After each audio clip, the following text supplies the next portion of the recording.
Hey, I went ahead and bought this the other day. It ended up being like $1.50, which is pretty much what I was open to paying because I already bought this game once before.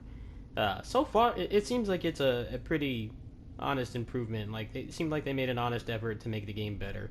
It's still got a lot of the same problems. The control scheme is very convoluted. The platforming is annoying and stuff like that. But the base gameplay seems to be improved a lot. A lot of the mods actually came from, or a lot of the additions in this actually came from the modding community, which I find pretty cool. Like they actually connected with the mod community for the PC version. They incorporated a lot of the things. The turbo mode, for one thing, uh, this triple angel evade was a mod on the PC version. There are a couple other things that they did as well. It seems like it's a pretty good game. I don't think I'll really take it seriously. My biggest complaint with this game, a lot of people just didn't like how Dante didn't have white hair and stupid shit like that. But like the weirdest thing about this game is that they tried to make it more accessible to people who are not hardcore character action game players. But the problem is the controls are just so difficult to get a handle of, even after you've played like the game like all the way through. Like it's still really difficult. This game is pretty much like a finger exercise, like how much triggers and shit you have to hold down. I find it really odd that they designed the game the way they did because it's much more difficult to control this game well than it is the originals, which is I think counterproductive to what they were trying to do with this. Is they were trying to make it so that maybe they could get some new people in the community by simplifying things a little bit without completely dumbing it down.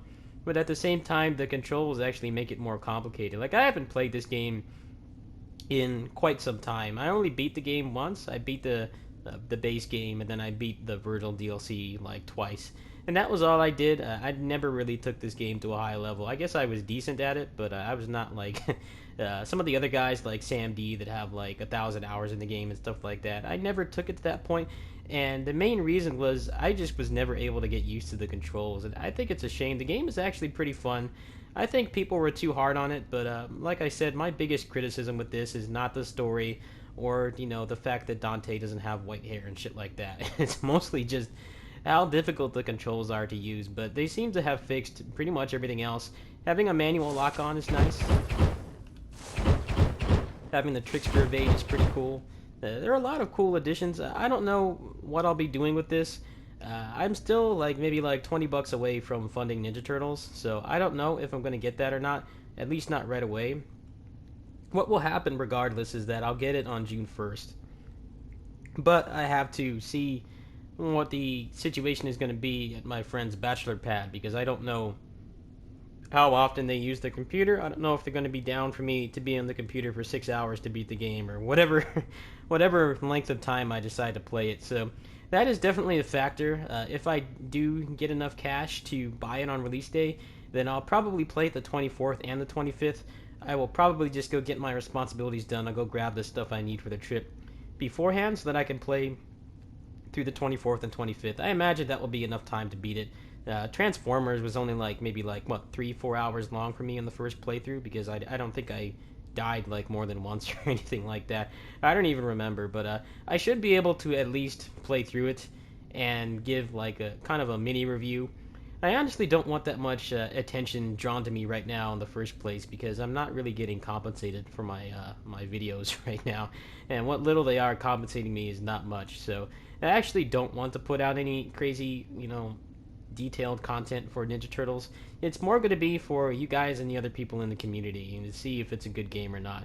I'm willing to be the guinea pig on it. It's just I don't know if I'll have the cash for it. I have not gotten a call back from the PC repair shop today. It's getting close to the time that they're closing at the time of recording, so I'm assuming that they're still working on it, but I should have it back in time. So I'll be on throughout I guess the rest of the time that I'll be here at 2 p.m. Pacific Standard Time and try to raise that last $20. I may or may not even need to do that. It looks like they may just be charging me for labor, which is going to be 105, and then I could pay for the motherboard in installments. I'm assuming that's what's going to happen. I'm definitely going to fight for it because it's been back and forth. It's been a source of stress for me, and I hope that it will get resolved soon. But if they do only charge me for labor, then I already have enough for the game. But it'll be nice to have a little bit of a security buffer. So that's all that's going on for now. I don't think I'm going to record my first playthrough of this because I have to remember the controls. It's like, and like I said, this game is just so weird. It's like the controls are had to have such a high learning curve, yet they were trying to simplify the combat at the same time. It doesn't make any sense to me. I hope that in the event that they try to stubbornly reboot the franchise again, they'll put more thought into the way that the controls are handled because they make things more difficult than they're supposed to be. Anyway, I'll catch you guys later. Peace.